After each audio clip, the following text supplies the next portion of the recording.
പിതാവിന്റെയും പുത്രന്റെയും പരിശുദ്ധാത്മാവിന്റെയും നാമത്തിൽ ആമേൻ. എൻ്റെ പ്രിയപ്പെട്ടവരെ, ഇന്ന് ജൂലൈ 17 വെള്ളിയാഴ്ച. അമ്മേ പരിശുദ്ധ അമ്മേ, അമ്മേ പരിശുദ്ധമേ, ദൈവമാതാവേ, കൃപാസനത്തിലൂടെ ഞങ്ങളുടെ ദേശത്തിനും അമ്മ മധ്യസ്ഥം തേടി തന്ന എല്ലാ അനുഗ്രഹങ്ങൾക്കും കൃപകൾക്കും ഞങ്ങളിപ്പോൾ ഹൃദയം നിറഞ്ഞ നന്ദി പറയുന്നു. അമ്മേ പരിശുദ്ധമേ, ദൈവമാതാവേ, 2004 ഡിസംബർ 7 ഉച്ചകഴിഞ്ഞ് 2:30 കൃപാസനത്തിൽ സംഭവിച്ച അമ്മയുടെ പ്രത്യക്ഷപ്പെടലിനെ കുറിച്ച് തിരുസഭയ്ക്ക് സമർപ്പിച്ചിരിക്കുന്ന പഠനരേഖകളുടെ മേൽ സഭാത്മകമായ പഠനം ആരംഭിക്കുവാൻ ഞങ്ങൾ പ്രാർത്ഥിക്കുന്നു. അമ്മേ പരിശുദ്ധമേ, ഭൂസ്വർലോകങ്ങളുടെ രാജ്ഞിയായ അങ്ങേയ്ക്ക് ഭൗമസംരക്ഷണത്തിനായി പ്രപഞ്ചപ്രകൃതിയെ തന്നെ തിരുസഭ പ്രതിഷ്ഠിക്കുവാൻ ഈ പ്രത്യക്ഷീകരണം വഴി ഇടയാക്കണമേ. പരിശുദ്ധമേ, ജപമാല മാതാവേ, സകല കൃപാസനം പ്രാർത്ഥനയോടും ചേർത്ത് ഞങ്ങളിപ്പോൾ പ്രാർത്ഥിക്കുന്ന ഈ കുടുംബത്തിന്റെ പ്രത്യേക നിയോഗം പറ മക്കളെ.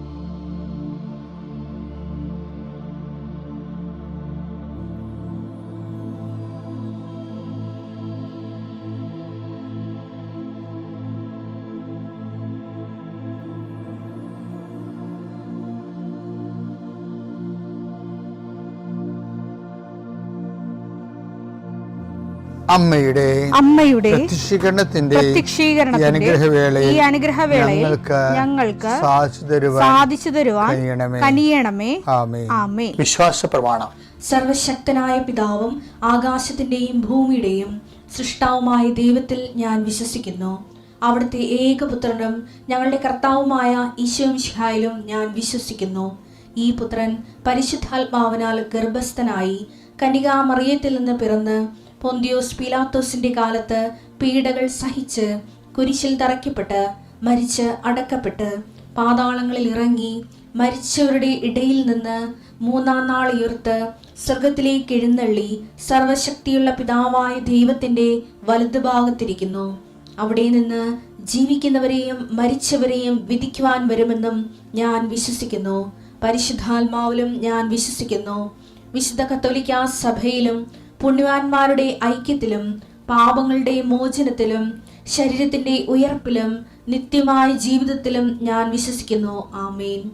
സുഖസ്ഥനായ ഞങ്ങളുടെ പിതാവേ, അങ്ങയുടെ നാമം പൂജിതമാകണമേ. അങ്ങയുടെ രാജ്യം വരണമേ. അങ്ങയുടെ തിരുമനസ് സ്വർഗത്തിലെ പോലെ ഭൂമിയിലും ആകണമേ. അന്നു വേണ്ടുന്ന ആഹാരം ഇന്ന് ഞങ്ങൾക്ക് തരണമേ.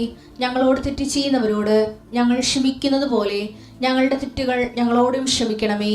ഞങ്ങളെ പ്രലോഭനത്തിൽ ഉൾപ്പെടുത്തരുതേ, തിന്മയിൽ ഞങ്ങൾ രക്ഷിക്കണമേ. ആമേൻ. നന്മ നിറഞ്ഞ മറിയമേ, സ്വസ്തി. കർത്താവ് അങ്ങയുടെ കൂടെ സ്ത്രീകളിൽ അങ്ങ് അനുഗ്രഹിക്കപ്പെട്ടവളാകുന്നു. അങ്ങയുടെ ഉദരത്തിൻ ഫലമായി ഈശോ അനുഗ്രഹിക്കപ്പെട്ടവനാകുന്നു. പരിശുദ്ധ മറിയമേ, തമ്പുരാന്റെ അമ്മേ, പാപികളായ ഞങ്ങൾക്ക് വേണ്ടി ഇപ്പോഴും ഞങ്ങളുടെ മരണസമയത്തും തമ്പുരാനോട് അപേക്ഷിക്കണമേ. ആമേൻ. കർത്താവേ, നിന്റെ ഉന്നതമായ നാമത്തിന് സ്തോത്രം ചെയ്യുന്നു. കർത്താവേ, നിന്റെ വിശുദ്ധ പൗരോഹിത്യത്തെ മഹത്വപ്പെടുത്തണമേ. കർത്താവെ, സഭയിലുള്ള സാന്നിധ്യം ദൃഢമാക്കണം.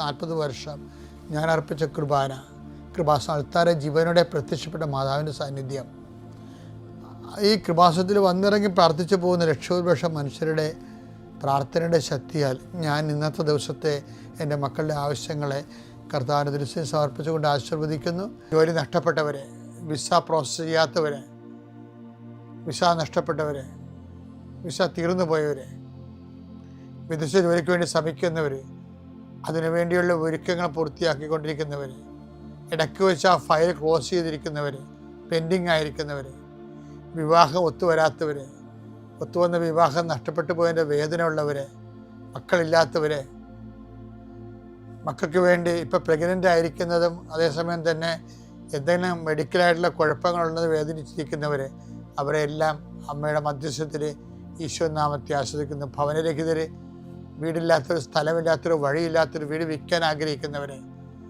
എടുത്ത് മറ്റു സ്ഥലങ്ങളിലേക്ക് പോയി താമസിക്കാൻ ആഗ്രഹിക്കുന്നവർ, അവിടെ നിലവിലുള്ള ദോഷങ്ങളെ ഈശോനാമത്തിൽ ബന്ധിക്കുന്നു. വിവാഹം ഒത്തുവരാൻ പോകുന്നു, അത് നടത്തിക്കൊണ്ടു പോകാനുള്ള പണമില്ല, അത് നടത്തിക്കൊണ്ടു പോകാനുള്ള, വിവാഹം നടത്താനാണില്ല, അപ്പനില്ല, അമ്മയില്ല, സഹോദരങ്ങളില്ല, ഉള്ളവർ തന്നെ വിവാഹം നടക്കരുതെന്ന് ആഗ്രഹിക്കുന്ന ഒറ്റപ്പെട്ടു പോണ ജന്മങ്ങൾ, മാതാവേ ആ വിഷയം ഏറ്റെടുത്തുകൊണ്ട് എൻ്റെ കർത്താവിൻ്റെ ഉന്നതമായ നാമത്തിൽ വെള്ളമില്ലാത്തവർ, ഒത്തിരിയേറെ കുഴൽക്കിണർ കുത്തിയിട്ടും ഒത്തിരി ആഴത്തിൽ കുത്തിയിട്ടും പണം നഷ്ടപ്പെട്ടിട്ടും വെള്ളം കാണാത്തവർ, ആ സ്ഥലം വിൽക്കാൻ പറ്റണില്ല, അവിടെ ജീവിക്കാൻ പറ്റാത്ത വിഷയത്തിലുള്ള എല്ലാ മക്കളെയും കർത്താവിൻ്റെ നാമത്തിൽ ആശീർവദിക്കുന്നു. കർത്താവേ, ഇന്നത്തെ യാത്ര, ഇന്നത്തെ സംസാരം, ഇന്നത്തെ കമ്മ്യൂണിക്കേഷൻസ്, ഇന്നത്തെ ഒപ്പുകൾ, ഇന്നത്തെ എഴുത്തുകൾ, ഇന്നത്തെ ഉപയോഗിക്കുന്ന വാഹനങ്ങൾ, കർത്താവ് ഇന്ന് ചെയ്തു തീർക്കേണ്ട എല്ലാ ഉത്തരവാദിത്തങ്ങളും കണ്ടുമുട്ടുന്ന എല്ലാ വ്യക്തികളുടെ മേലും എൻ്റെ മക്കളുടെ മേൽ കർത്താവിൻ്റെ ശക്തി പ്രവർത്തിക്കുകയും മാതാവിൻ്റെ മധ്യസ്ഥത്തിൽ സഞ്ചാരി മാതാവ് സമയത്തിൻ്റെ അധികാരം നിലമേലങ്കിയാൽ നിങ്ങളെ പൊതുകയും സന്തോഷത്തോടെ നിങ്ങൾ രാത്രി തിരിച്ചു വരാൻ ദൈവം അനുവദിക്കുകയും ചെയ്യട്ടെ. എൻ്റെ പ്രിയപ്പെട്ട, നമ്മുടെ കൂടെ കൃപാസനത്തിലെ കഴിഞ്ഞ ജൂൺ മാസം ആദ്യം വരെ ഇവിടെ സ്പിരിച്വൽ ആനിമേറ്ററായിരുന്ന അലക്സസിനില്ലേ, അലക്സ് കൊച്ചിക്കാരൻ വീട്ടിലെ അച്ഛനിപ്പോൾ ഒരു നല്ല വലിയ പള്ളിയിലാണ്, നല്ല സുന്ദരമായിട്ട് വർക്ക് ചെയ്യുന്നുണ്ട്. ദൈവത്തിന് നന്ദി. നിങ്ങൾ അച്ഛന് വേണ്ടി പ്രാർത്ഥിക്കണം. ഞാൻ പറഞ്ഞത്, അച്ഛൻ ഇടയ്ക്ക് ഞാനൊരു ഭക്ഷണം കഴിക്കുമ്പോഴേക്കുണ്ടല്ല, അച്ഛൻ ഈ മിഷൻ ജോലി ചെയ്ത അച്ഛനെ ഈ റീജൻസി ചെയ്തത് മേഘാലയയിലാണ്. മേഘാലയയിൽ ഒരു കൊല്ലം റീജൻസി ചെയ്ത്, അത് മലയോര പ്രദേശമാണല്ലോ. പക്ഷേ റീജൻസി ചെയ്യുമ്പോൾ അച്ഛൻ പറയണത് ഒരു സീസൺ കഴിഞ്ഞൊരു 3 മാസത്തേക്ക് അവിടെ ആൾക്കാർ കഴിക്കണം, വീട്ടിൽ നിന്ന് ആൾക്കാർ കഴിക്കണത്. വീട്ടിലില്ലേ, ഞാൻ തന്നെ വാവിളിച്ചു പോയി. അതിങ്ങനെ കൊച്ചു കുഞ്ഞും മരുന്നും എല്ലാം കുറ്റിക്കാട്ടിലേക്ക് പോയിട്ട് ഈ സമയമാകുമ്പോൾ വിട്ടിലുകൾ എവിടെ നിന്നോ പറന്ന് വരും. ആ വിട്ടുകളിലൊക്കെ പറിച്ച് പിടിച്ചവർ എല്ലാവരുടെ കയ്യിലും 1/2 കിലോ 2 കിലോ 3 കിലോ വെച്ച് അവർ കളക്ട് ചെയ്യും. അപ്പോൾ അതിൻ്റെ നല്ല പ്രോട്ടീൻസ് ഉണ്ടാവുകയും കഴിക്കാൻ നമുക്ക് ഇപ്പം കഴിക്കാതൊക്കെ ഇരുന്ന് കഴിക്കാതിരിക്കുക ആൾക്കാർ, പക്ഷേ കഴിക്കാൻ തുടങ്ങിയാൽ അങ്ങനെ കഴിച്ചു പോകും, ഒരു കുഴപ്പമില്ല. നമ്മൾ ഈ ചെമ്മിനൊക്കെ കഴിക്കണില്ലേ, കഴിച്ച് പണ്ടേ ശീലിച്ച കൊണ്ടാണേ. വീട്ടിലാണ് നമുക്ക് ചെമ്മിന് പകരം നമ്മൾ വീട്ടിലാണ് ആദ്യമേ കഴിച്ചെങ്കിൽ നമ്മൾ വീട്ടിലിനെ കഴിച്ചേക്കണം. ഇതെല്ലാം ഒരു ഫുഡ് എപ്പോഴും ഒരു ഹാബിറ്റല്ലേ, ഹാബിറ്റ് ആണ് ഫുഡ്. അപ്പം നമ്മുടെ ഫുഡ് ഹാബിറ്റ് അത്ര ഗുണമില്ലാത്ത കൊണ്ടല്ലേ നമ്മൾ വയറൊക്കെ ചടി അടക്കണം. ചോറ് എപ്പോഴും ചെല്ലും, കഞ്ഞി കുടിക്കും, നമ്മൾ ചോറ് തിന്നും, കഞ്ഞി കുടിക്കും, കുഞ്ഞില്ലാതെ. അപ്പം ഇനിയിപ്പോൾ പുതിയ തലമുറ വന്നപ്പോൾ കുറച്ച് അവർ മാറ്റുകയും അവർ ചപ്പാത്തിയിലോട്ട് അല്ലെങ്കിൽ വേറെ കുറച്ച് വെജിറ്റേറിയനിലേക്കൊക്കെ പോകുന്നുണ്ട് പിള്ളേർ. അപ്പോൾ എല്ലാ കാര്യമാണ് ഞാൻ പറഞ്ഞു വരുന്നതിൻ്റെ കാര്യം. വീട്ടിൽ വരുന്ന ഒരു സീസണാണ് മേഘാലയയിൽ. ആൾക്കാർ പറയുന്നത് അത് സന്തോഷത്തോടെയാണ്, അവർ ഉത്സവത്തോടെയാണ്. പണ്ട് കിഴക്കൻ നാട്ടിലൊക്കെ അവിടെ കോട്ടയം, പാല, കാഞ്ഞിരപ്പള്ളി സ്ഥലമൊക്കെ കപ്പ പറിക്കണ ഒരു രാത്രി ഉണ്ടായിരുന്നു. കപ്പ പുഴുങ്ങണ രാത്രി, വട്ട അരിഞ്ഞ് ഉണക്കണ രാത്രി. എന്തൊരു ഉത്സവം! മനുഷ്യൻ നാടിൻ്റെ നൈസർഗികമായ ഒരു ഉത്സവത്തിൻ്റെ കാലമായിരുന്നത്. നമ്മുടെ പാലപ്പുഴ നാട്ടിലാണെങ്കിൽ തേങ്ങ വെട്ട് വലിയ ഉത്സവമായിരുന്നു. അത് ഉണക്കണതും കടപ്പുറത്ത് ഞാൻ അപ്പനുമായിട്ട് പോയി കടപ്പുറത്ത് തേങ്ങ രാത്രി ഉണക്കുമായിരുന്നു. ഉണക്കാൻ വെച്ചിട്ട് രാത്രി കൂട്ടിടക്കാൻ പോകും. അപ്പോൾ അവിടെ തേങ്ങ കടത്താൻ വേണ്ടി കുറേ ആൾക്കാർ വരും. അവർ കടത്തിയിടുന്ന ചിരട്ട എടുത്ത് കുപ്പ കൂട്ടിയിട്ട് അതിൻ്റെ പുറത്ത് കപ്പ എടുത്ത് ചുട്ടെടുക്കും. ഒരു നാട്ടു സന്തോഷങ്ങളെ. ഇങ്ങനെ ഓരോ സീസണിലും ആൾക്കാർക്ക് ഓരോ സന്തോഷങ്ങളുണ്ട്. ഞാൻ പറഞ്ഞു വരുന്നത് ഇതുപോലൊരു സീസൺ ബൈബിളിൽ എല്ലാത്തിനും സീസണുണ്ട്. പക്ഷേ ആധ്യാത്മിക ജീവിതത്തിന് സീസണില്ല. നമ്മുടെ ഉടമ്പടിക്ക് തന്നെ നമ്മൾ ഒരു 90 ദിവസം എന്ന് വെച്ചേക്കണില്ലേ, 90 ദിവസം നിങ്ങളുടെ മനസ്സിൽ ഇങ്ങനെ പെടുന്ന നിങ്ങൾക്കൊരു ഇപ്പോൾ